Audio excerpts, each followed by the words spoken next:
सबको जय मसीह की। यीशु मसीह के मधुर नाम में मेरे प्रियो, इसमें हम देखते हैं कि नित्यानंद साधु जी नफरत का बीज के बारे में बता रहे हैं।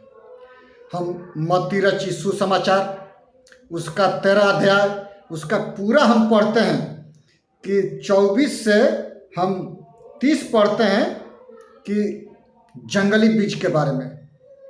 इस प्रकार हम पढ़ते हैं कि मालिक ने अच्छा बीज बो दिया और जब वो सो गए तो शत्रु आकर के, शैतान आकर के जंगली बीज डाल दिया। आज मित्रों के बीच में, परिवार के बीच में नफरत का बीज उसके मित्र लोग बोते हैं। मेरे प्रियो, इसमें हम आगे देखेंगे कि वे नफरत के बीज के बारे में कैसे सिखाते हैं। मेरे प्रियो, जब आप इस कहानी को सीखेंगे कि नफरत का बीज कैसे पड़ता है तो आपकी आंखें खुल जाएंगी कि नफरत का बीज क्या होता है और ये कहाँ से आता है और किसमें पैदा होता है। ये शत्रु मित्र लोग होते हैं, उनके जीवन में दुष्ट आत्मा का काम होता है और वो आकर के अपने मित्रों में क्या जंगली बीज बो देते हैं, नफरत के बीज बो देते हैं और वो नफरत का बीज फैल जाता है और उनका जिंदगी कड़वाहट से भर जाता है, लोभ और लालच से भर जाता है, द्वेष से भर जाता है। जरूरी नहीं कि सब लोग हमें समझ पाएं, क्योंकि तराजू केवल वजन बता सकता है, क्वालिटी नहीं। ब्लेड की धार तेज होती है पर पेड़ को काट नहीं सकती। कुल्हाड़ी मजबूत होती है पर बाल नहीं काट सकती। वैसे ही हर इंसान अपनी काबिलियत के हिसाब से श्रेष्ठ होता है। इसलिए अपने आप की तुलना किसी और से न करें। एक सहेली ने दूसरी सहेली से पूछा, बच्चा पैदा होने की खुशी में तुम्हारे पति ने तुम्हें क्या तोहफा दिया है? तो सहेली ने कहा कि कुछ भी नहीं। तो उसने सवाल करते हुए पूछा कि क्या ये अच्छी बात है? क्या उसकी नजर में तुम्हारी कोई कीमत नहीं? अब लफ्जों का ये जहरीला बम गिराकर वह सहेली दूसरी सहेली को अपनी फिक्र में छोड़कर चलती बनी। थोड़ी देर बाद शाम के वक्त उसका पति घर आया और पत्नी का मुंह लटका हुआ पाया। फिर दोनों में झगड़ा हुआ, एक दूसरे को लानतें भेजी, मारपीट हुई और आखिर पति पत्नी में तलाक हो गया।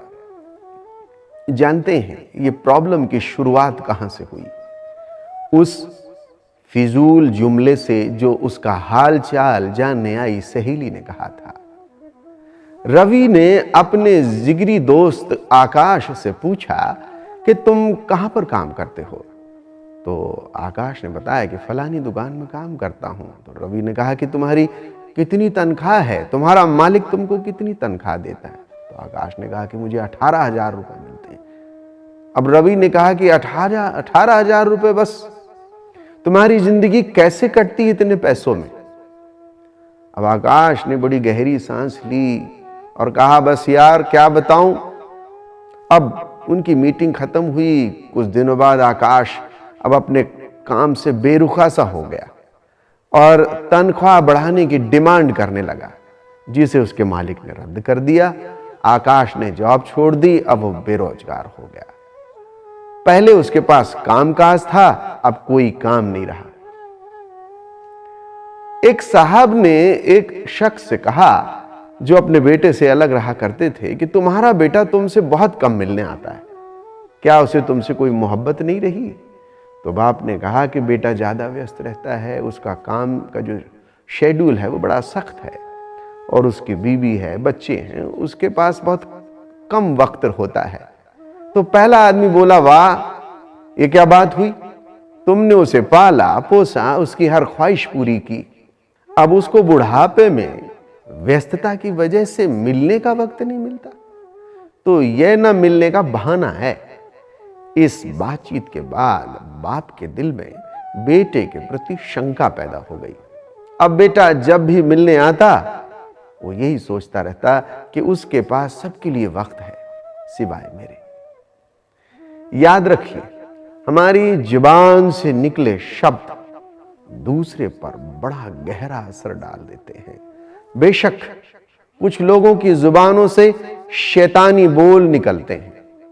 हमारी रोजमर्रा की जिंदगी में बहुत से सवाल हमें बहुत मासूम लगते हैं। उदाहरण के लिए कि तुमने ये क्यों नहीं खरीदा, तुम्हारे पास ये क्यों नहीं है, तुम इस शख्स के साथ पूरी जिंदगी कैसे चला सकती हो, तुम उसे कैसे मान सकते हो। ये दुनिया भर की बातें।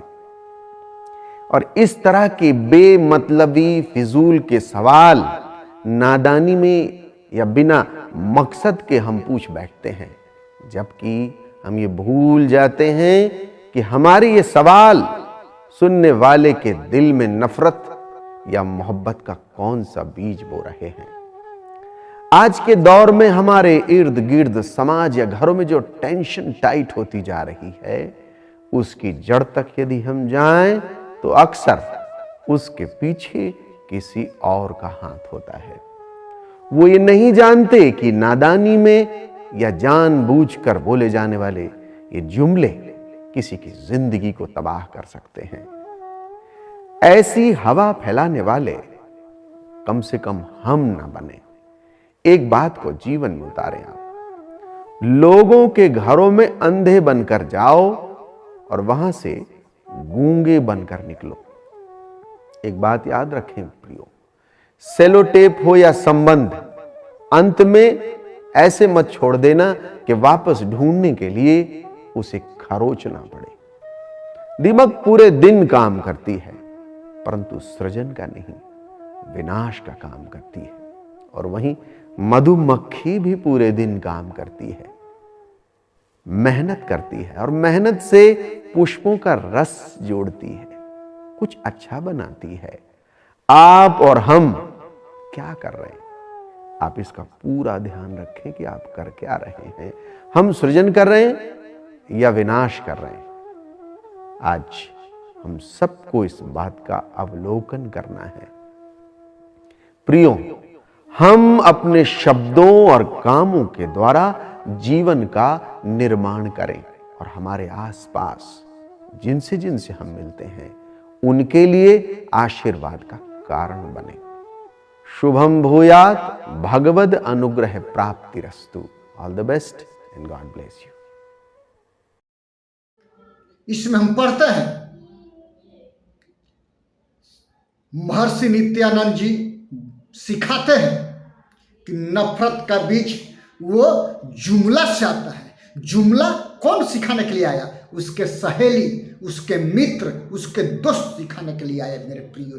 लेकिन वचन कहता है कि दोस्त की संगति से उसका मुख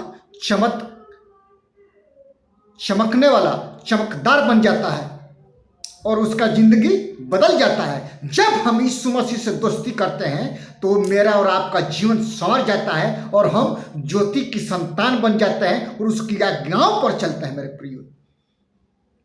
नीति वचन 27 उसका 17 पद में हम पढ़ते हैं, इस प्रकार से लिखा है, जैसे लोहा लोहे को चमका देता है वैसे ही मनुष्य का मुख अपने मित्र की संगति से चमकदार हो जाता है। सोचिए, और जो मित्र के हाथ से घाव लगे हैं वो विश्वास योग्य होते हैं, लेकिन शत्रु मित्र पड़ोसी उनको चुम्बन करता है और उस पर नफरत का बीज बोता है। नीति वचन 27 के 5 में हम पढ़ते हैं कि खुली हुई डांट गुप्त प्रेम से उत्तम है। क्या खुली डांट गुप्त प्रेम से उत्तम है? 6 में जो घाव मित्र के हाथ से लगे वह विश्वास योग्य है, परंतु बैरी अधिक चुंबन करता है, वो नफरत का बीज बोता है। आज हम देखते हैं पूरे भारतवर्ष में नफरत के बीजों के बारे में मेरे प्रियो, लेकिन प्रभु यीशु मसीह कहते हैं कि नफरत नहीं करना, अपने शत्रुओं से प्रेम करना और उनको प्रेम के बारे में सिखा कि उनका जिंदगी संवर जाए, उनका घर संवर जाए, उनका बोलचाल का दिनचर्या संवर जाए मेरे प्रियो। यह है। फिर हम पढ़ते हैं, इसमें देखते हैं मेरे प्रियो 8 पद में, स्थान छोड़कर घूमने वाला मनुष्य उस चिड़िया के समान है जो घोंसला छोड़कर उड़ती फिरती है। 9 में जैसे तेल और सुगंध से वैसे ही मित्र के हृदय की मनोहर संपत्ति से मन और आनंदित होता है। 10 में जो तेरा और तेरे पिता का मित्र हो उसे न छोड़ना और अपनी विपत्ति के दिन अपने भाई के घर मत जाना, तुच्छ दृष्टि से देखेगा। क्या? तुच्छ दृष्टि से देखेगा। विपत्ति के दिन अपने भाई के घर में जाते हैं तो वो तुच्छ दृष्टि से देखेगा। प्रेम करने वाला पड़ोसी दूर रहने वाला भाई से उत्तम है। क्यों तुच्छ दृष्टि से देखेगा? उड़ाऊ पुत्र के बारे में हम पढ़ते हैं, सारा संपत्ति एकत्रित किया, दूर देश चला गया, लेकिन उसका पिता छत पर बैठ करके इंतजार करता था कि मेरा बेटा एक दिन आएगा। जब वो सुअरों का खाना खाना चालू किया, अपने आप में आया कि मेरे पिता के घर में नौकरों से रोटी बच जाता है और कुत्तों को डालना पड़ता है, हम यहाँ भूखे मर रहे हैं। जब वो होश में आया, हवास में आया, तो वो काम छोड़ करके वो चल पड़ा अपने पिता के घर। पिता उसका दूर से ही देख रहा था, तुरंत आज्ञा दी कि उसको अच्छा अच्छा वस्त्र पहनाया जाए। उसके पीछे उसका भाई विद्रोह कर दिया, तुच्छ दृष्टि से देखा कि आज तक हम आपके साथ हैं, आपने बकरी का बच्चा नहीं दिया कि हम पाप करें। सोचिए, जब बड़ा बेटा उसका की बुराई कब आई? जब छोटा बेटा दूर देश चला गया था, और जब वहां से आया तो उसके बाद बड़े बेटे की बुराई उसके मुख पर आई, उसके पिता की। सोचिए, लेकिन छोटा पुत्र ने कहा कि हे पिता, हम इस योग्य नहीं है कि आपका पुत्र कहलाएं। स्वर्ग के परमेश्वर और आपके विरोध में हमने पाप किया है मेरे प्रिय। जिस प्रकार से इन जुमलों में हम देखते हैं कि साधु जी हमको और आपको कैसे सिखाते हैं। आज अपने अपने पापों से मन फिराने की जरूरत है और यीशु को पुकारने की जरूरत है कि हे प्रभु यीशु, हमारे हृदय का मालिक आप बनिए और मेरे जिंदगी को आप संवारिए और नया कीजिए। प्रभु इन सारे वचनों से आपको आशीष करे। आइए हम प्रार्थना करें। पिता, हम धन्यवाद करते हैं सुंदर समय के लिए, पिता की जो अभी तक संभाला है। पिता, हम आपको धन्यवाद करते हैं।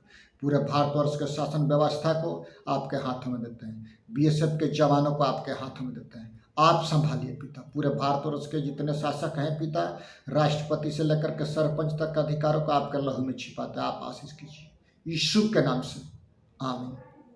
सबको जय मसीह की, यीशु मसीह का मधुर नाम में।